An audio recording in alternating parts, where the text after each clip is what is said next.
Alors, regarde, on entend parler beaucoup de transformation numérique, on entend tout le temps, mais on a vraiment deux types de transformations qui arrivent aujourd'hui.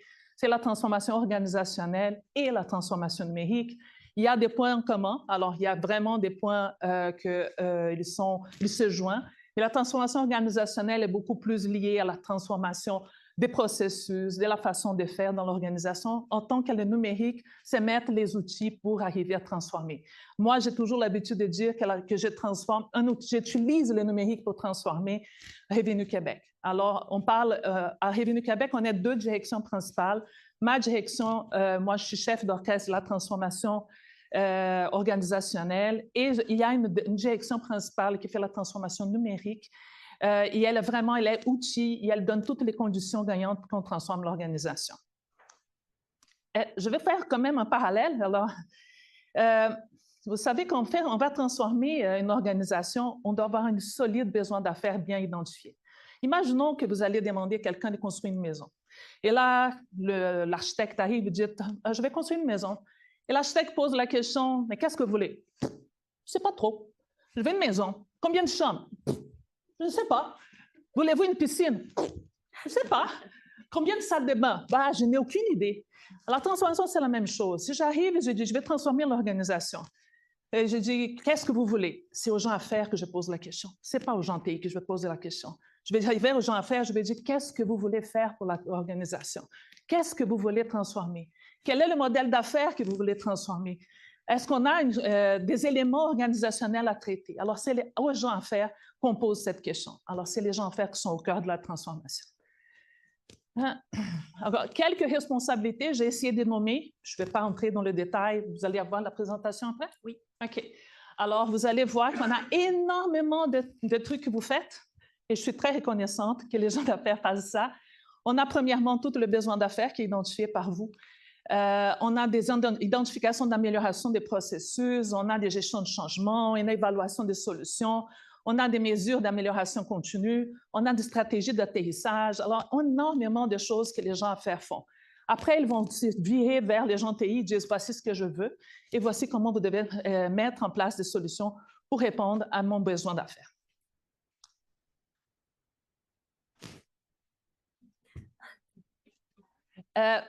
Vous n'êtes pas à être surpris que pour faire une grosse transformation, la première chose qu'on doit avoir, c'est une vision globale. Où je vais y aller? Alors, quand j'arrive dans les organisations, la première chose que je pose la question, c'est « OK, donne-moi une architecture globale, une architecture d'entreprise bien faite, une architecture d'affaires bien faite, pour que je puisse déterminer les initiatives qui doivent être exécutées. J'ai besoin d'une vue globale. » Alors, un premier point de succès d'une transformation, c'est avoir une vue globale. C'est avoir également... Ici, j'essaie. Erika, Paris. Voilà. Des mécanismes de priorisation et de suivi de projet et allocation de ressources. On est incapable de transformer si on n'a pas des gens pour le faire, si on n'a pas de budget pour le faire, si on n'a pas des moyens technologiques pour le faire. Dans toute transformation d'organisation, on prend de 1 à 10 ans. Alors, 10 ans, normalement, en temps d'une transformation, la SAC a commencé en 2012, a fini en 22. Nous, on a commencé en 22, on va finir en 32.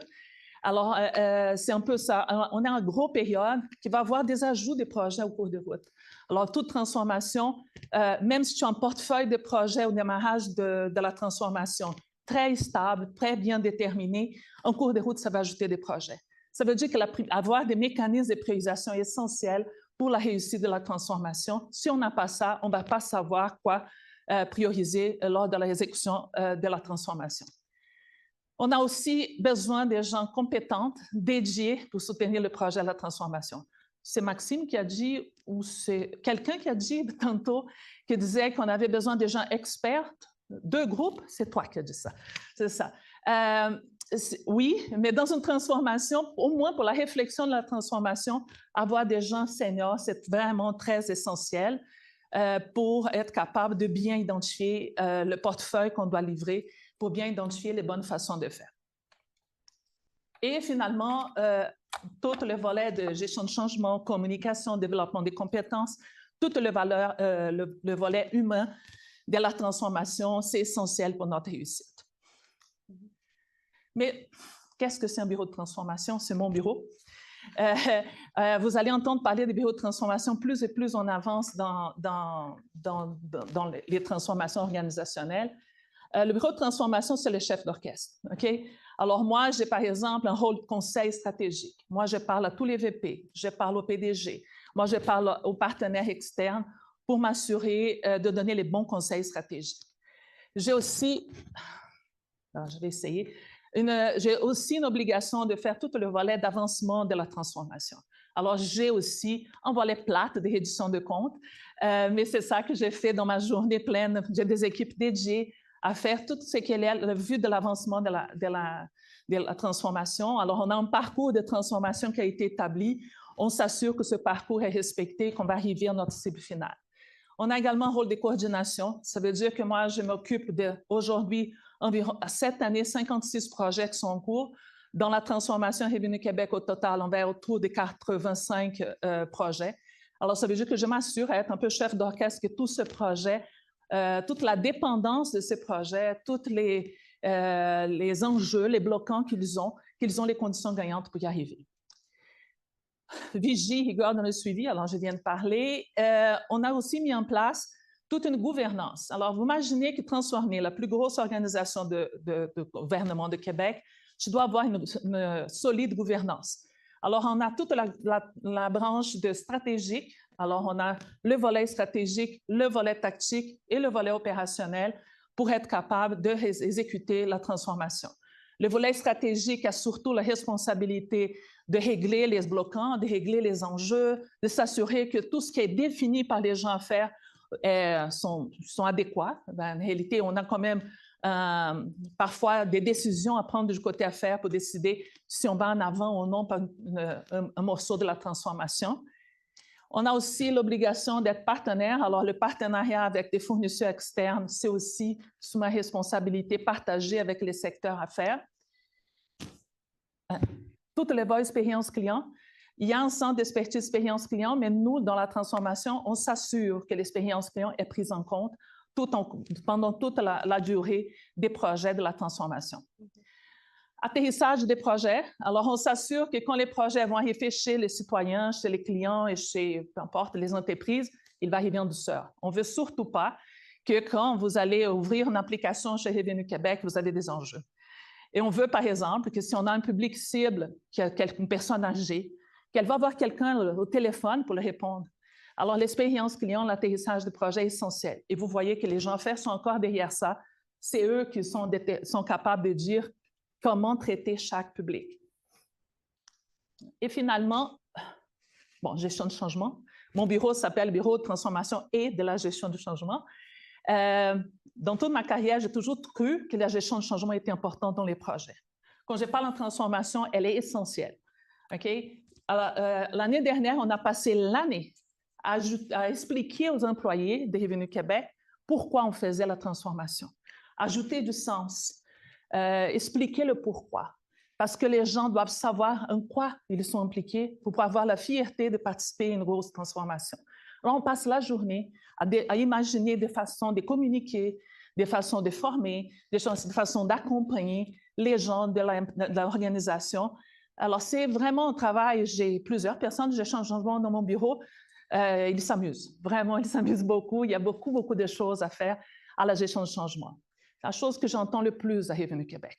On a toujours fait comme ça. Pourquoi tu veux changer la façon qu'on fait? Alors, la gestion de changement vient ajouter du sens à ces gens-là, sans oublier la capacité d'absorption de l'organisation. À un moment donné, ils n'ont plus la capacité d'absorber les changements, alors on doit aussi faire attention jusqu'où les gens sont capables d'absorber les changements qu'on amène dans l'organisation.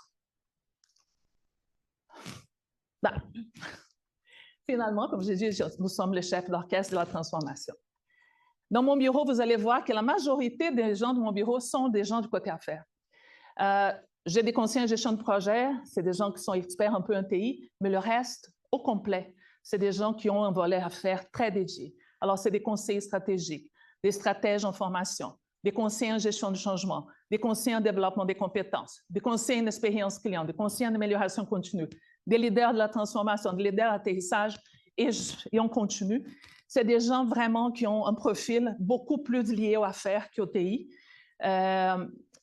Sauf le premier, les gens en gestion des projets qui doivent avoir la connaissance TI, mais le reste, ils savent que les TI sont là, mais ils sont majoritairement très sensibles au volet affaires. Je ne vais pas nommer tout ça, mais comme je dis tantôt, la clé du succès de la transformation va passer par les affaires. Vous êtes essentiel pour notre réussite. Et on a une phrase qu'on dit souvent au bureau, « Si on ne dérange pas, on ne transforme pas ». La réalité, c'est ça. Je passe la journée à expliquer pourquoi je fais les choses. S'il y a des éléments qui sont hyper importants dans mon équipe, je dis à tout le monde, tout le temps, la bienveillance, l'empathie, expliquer le pourquoi, ajouter du sens, c'est essentiel. Quand je passe en entrevue des gens pour mon bureau, oui, le savoir-faire est important, mais le savoir-être est essentiel.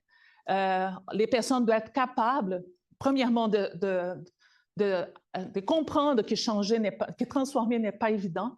Alors, elles doivent avoir quand même une résilience pour être capables de transformer une organisation, mais surtout comprendre et se mettre dans la peau des autres qu'on est en train de les déranger. Vraiment, on les dérange. Une personne qui travaille dans la même chose, ça fait 30 ans, et que tu arrives, tu dis maintenant, tu sais, l'écran noir avec des trucs verts, oublie ça. Maintenant, tu vas prendre le souris, en français, hein, le souris, et vous allez commencer maintenant à avoir des écrans, des chatbots, ça va être super, mais la personne ne veut rien savoir, elle sait faire ça, pourquoi je vais me transformer?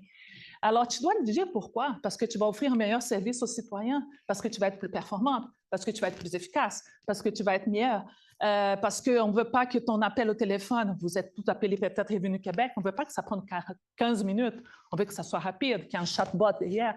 Alors, on est en train de transformer pour améliorer la vie de nos citoyens. C'est ça qu'on veut. Alors, on dérange, alors on ne transforme pas, alors on dérange. C'est ça qu'on fait.